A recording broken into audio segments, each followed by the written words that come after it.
All right, 9. So I had a request for a video for question number 3. So let's go ahead and take a look at that.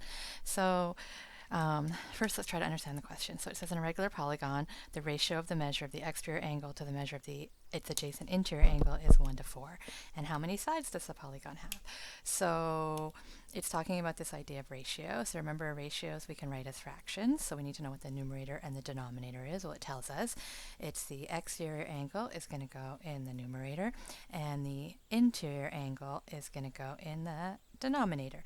And then it gives us another ratio, and our second ratio is 1 to 4. So just going to line that. So 1 to 4. Okay, so if we write that as a ratio, then we know that the exterior angle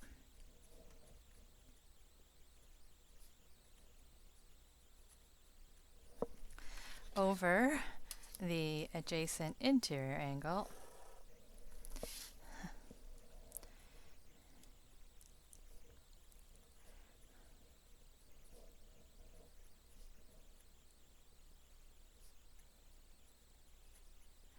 is equal to 1 over 4.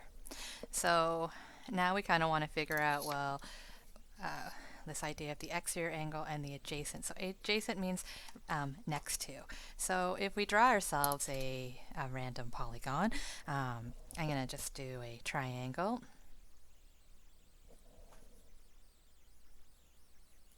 Right? If this is the exterior angle right here, x, then y would be the adjacent interior angle.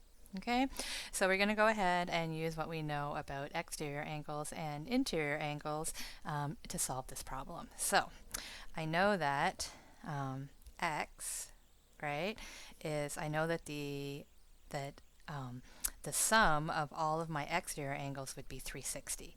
So if I take 360 and divide it by the number of sides I have, or which would also be the number of angles that I have, then I can figure out what x is. So x is going to be 360 divided by n, where n is the number of sides.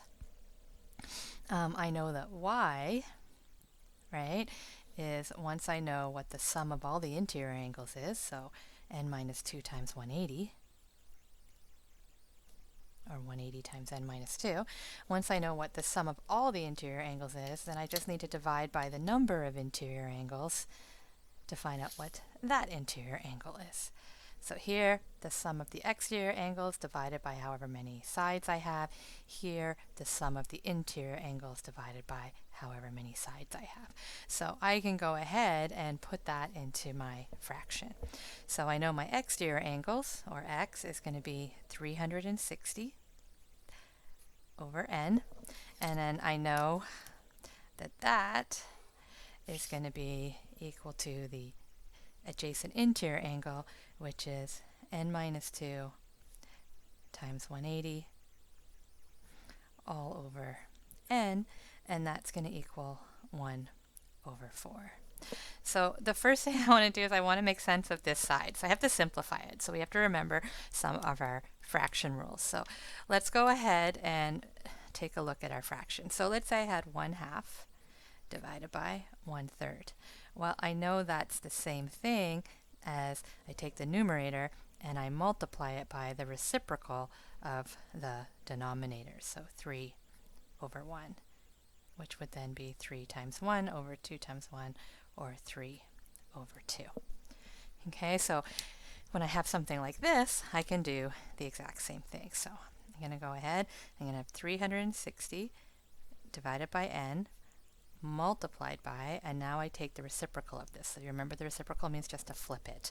So it's going to be n over n minus 2 times 180. Okay, so when I do all of this and I try to simplify it, I'm going to have 360 times n, and then in my denominator I'm going to have n times n minus 2 times 180. Now, when everything is being multiplied and divided, I can simply, it doesn't matter what order I do the multiplication and the division in. So here I have 360 times n, and here I have n times n minus 2 times 180. So what I want to do first is I want to say, okay, well, is there anything up here that I can divide into something that's down there? So I know that n divided by n is just going to be 1. And then I know that 360 divided by 180 is just going to be 2. So now I can simplify my numerator. I know that 2 times 1 is 2, and then I'm just left with n minus 2 in the denominator. Okay, so let's go ahead and put that into so I've taken this whole thing and I've simplified it down to 2 over n minus 2. So now I have 2 over n minus 2 is equal to 1 over 4. And it becomes a much easier equation to solve. So let's go ahead and solve this. So I'm going to take this 4 and I'm going to move it over. So so remember, I'm going to multiply both sides by 4 in essence. So I have 2 times 4 over n minus 2 is equal to 1. And now I'm going to do the same thing here. So I'm going to move this to the other side. So I'm actually multiplying both sides by n minus 2. So I have 2 times 4 is equal to 1 times n minus 2. So now I have an equation that's quite easy to solve. So 2 times 4 is 8, and 1 times n minus 2 is n minus 2. And now I'm going to add 2 to both sides, so I get 10 is equal to n. Okay? So therefore, there are 10 sides in the polygon.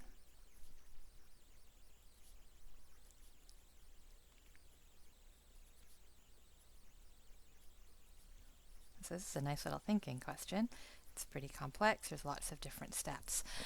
So the easiest way to do this then is to or just to check to see if you're right, is to just plug these values back in for x and y. So I'm going to check and see if this makes sense or not.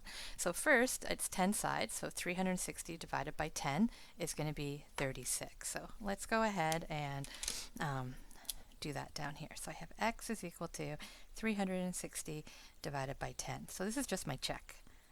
Is there any way that I'm right? So 36. And then y is going to equal, well, 10 minus 2, which is 8, times 180 divided by 10. And when I go ahead and plug that in, I get 8 times 180 divided by 10 is equal to 144. And I'm told that the ratio of this to this is 1 to 4. So if I take that 36 and I multiply it by 4, I should get 144, and I did. So now I'm pretty comfortable that I've gotten the right answer. Anyway, nines, hope that helps.